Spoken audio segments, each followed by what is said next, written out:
think we're ready to go. Coach, why don't you just kind of give us thoughts on UC, kind of recap Western Kentucky a little bit as well, and then we'll take a couple questions. All right, obviously recap Saturday's game. Defense, big step forward, not only from the first two games this year, but obviously from a year ago when their skill guys ran roughshod. They blocked us. Their running backs we couldn't tackle. Their skill guys we couldn't tackle. Their skill guys we couldn't cover. We couldn't get to the quarterback. Completely different game a year later, and they had, they obviously lost their quarterback and tight end, but they had everybody else back, so it was the same kids. And then we obviously lost some good players on defense, but a lot of our same kids got an opportunity to play.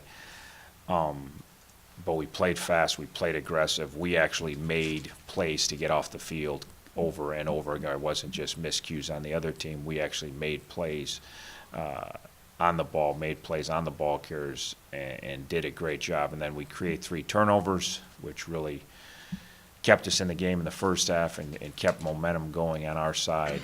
Second half defensively, we still played really well. We blew a couple coverages and gave them one real easy score and another pretty easy score, which was disappointing because as we talked yesterday about, even the second half, we didn't make them earn everything, and that was our goal, to make them earn every inch, and we gave up a couple big plays that coulda, shoulda, woulda changed the outcome of the game. Offensively, early, ran okay, didn't throw it good from protection, from reading coverages, from just executing our passing game was a struggle till the last drive in the first half, and then we kind of got our feet underneath us. Second half, much better.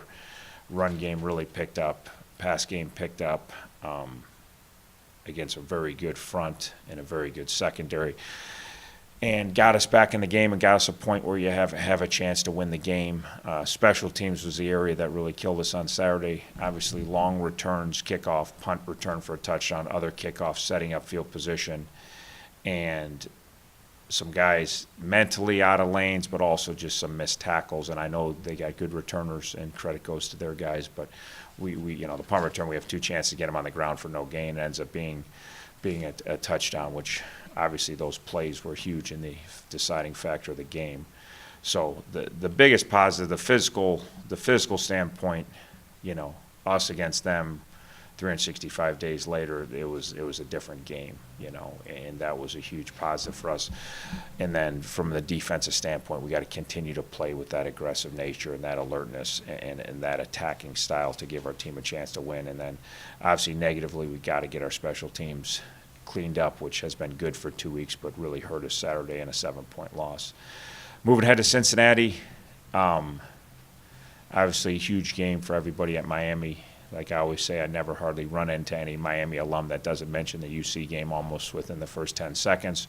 So we know how important this game is to our school, to our fan base, to our alumni base. Obviously, proximity makes it even a better rivalry. It's one of the longest-standing rivalries in college football, and then because schools are so close, any of the Ohio kids, they probably played against each other in high school, and not that they don't have kids from out of state on the roster, and we do too, but there's still a lot of kids that know each other, and a lot of kids have still been recruited by both schools. So obviously we've had 2 close games with them the last 2 years. 2 years ago at Paul Brown, then last year at our place, and we're looking forward to the same, get this game into the fourth quarter and then make the mental adjustments with the game on the line to clean up mistakes down the stretch to win a football game. And obviously we feel like we're getting closer, obviously with our schedule as such. Obviously Cincinnati's in our daunting task. Anybody that watched the Houston game last week, which I did, on TV, knows how talented Cincinnati is on both sides of the ball and how much size they have and how much speed they have. And it's a very similar challenge that we've had, 2 of the 3 weeks that we've played, of a team that has a ton of high-end talent and great size up front on both sides of the ball, and then speed everywhere, linebackers, secondary, receivers, running backs, and a very talented quarterback that really finished last year playing tremendously well and really started off pretty good this year. Had a little hiccup in the fourth quarter, I know, but other than that, he was playing pretty darn good against Houston. So very, very talented team, very well coached. Coach Shovel's teams are always very well coached. They always play super hard. I've only been a part of 2 of these games, but from the get-go, there was ferocious hitting.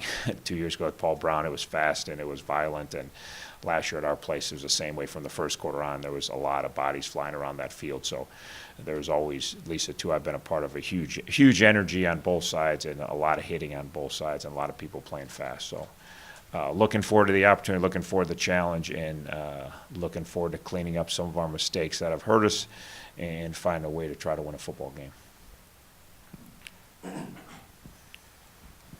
Health-wise, how are you going in? We're not.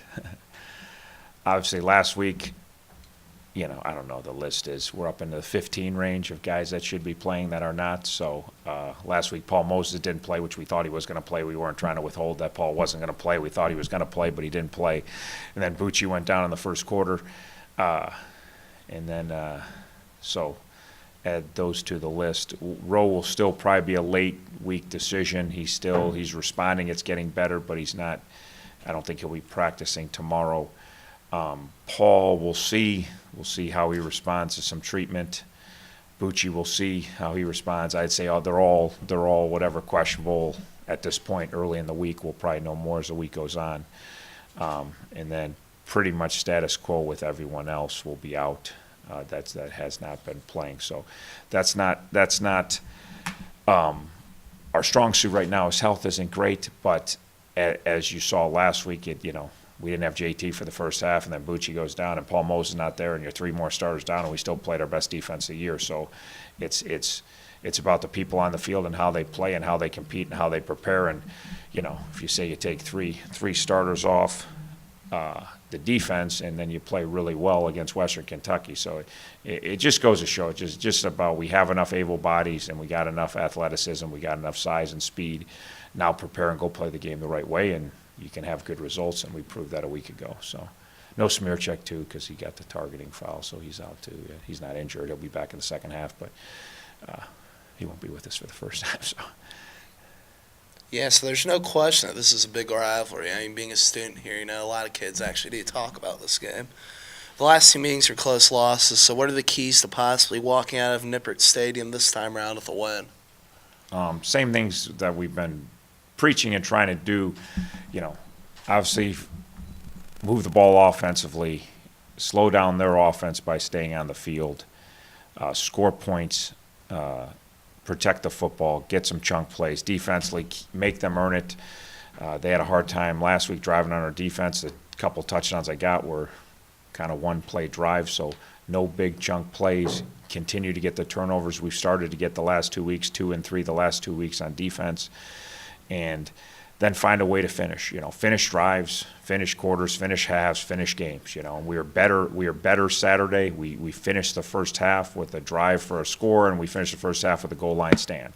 That was better, and we didn't quite finish the game as good as we want, but we were making more plays down the stretch. So the finish is huge for this football team, and belief is huge for this football team. It's tough right now, all the indicators to win games of winning the turnover battle. We've won it 2 of the last 3 weeks. Winning the yardage battle, we've won the yardage battle all 3 weeks. Winning the first down battles, winning the time of possession battles, we've won those all 3 legs. All the indicators of winning, if you possess the football and you win the turnover battle and you outgain them and you get more first downs, is you should win games. So as we keep preaching our kids, you're on the right track. These are things we haven't done. I know the record's the same, but we haven't had an advantage in yardage and first downs and time like we've had for 3 weeks. We've been playing good football. Our defense has been getting off the field. Our offense has been driving the ball. Now it comes down to the finish part of it, of finishing drives on both sides of the ball and finishing the game on both sides of the ball.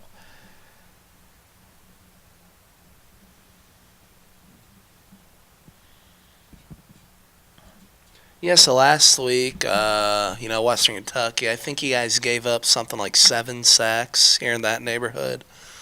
How's the offensive line going into this week? Yeah, I think our offensive line is as improved as any part in our football team. Obviously, we got behind. We probably threw it a little bit more than we would have liked, and some of the sacks were certainly on the offensive line. Some of the sacks, our running back caused one for sure. And then some of them were on the quarterback. Sometimes we held the ball too long. And then some of them just late in the game, we're trying to make something happen, and then we're going to sit back there a little longer and try to make a play. So I thought our offensive line played good last week. I don't think they played as good as they can play, but I don't think they played poorly.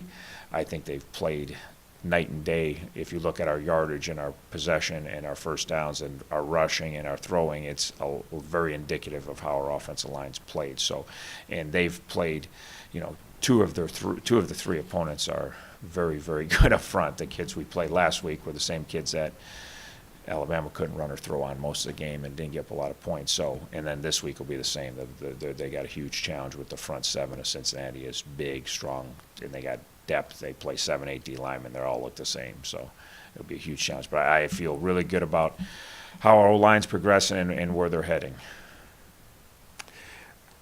How much of an advantage is it for them, for UC, that because they haven't played since Thursday?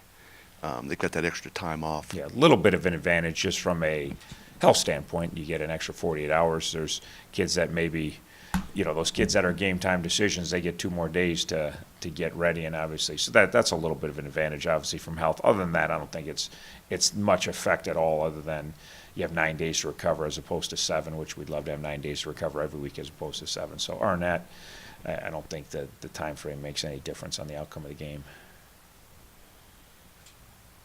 Anybody else got anything? All right, Coach, appreciate it. Thank you.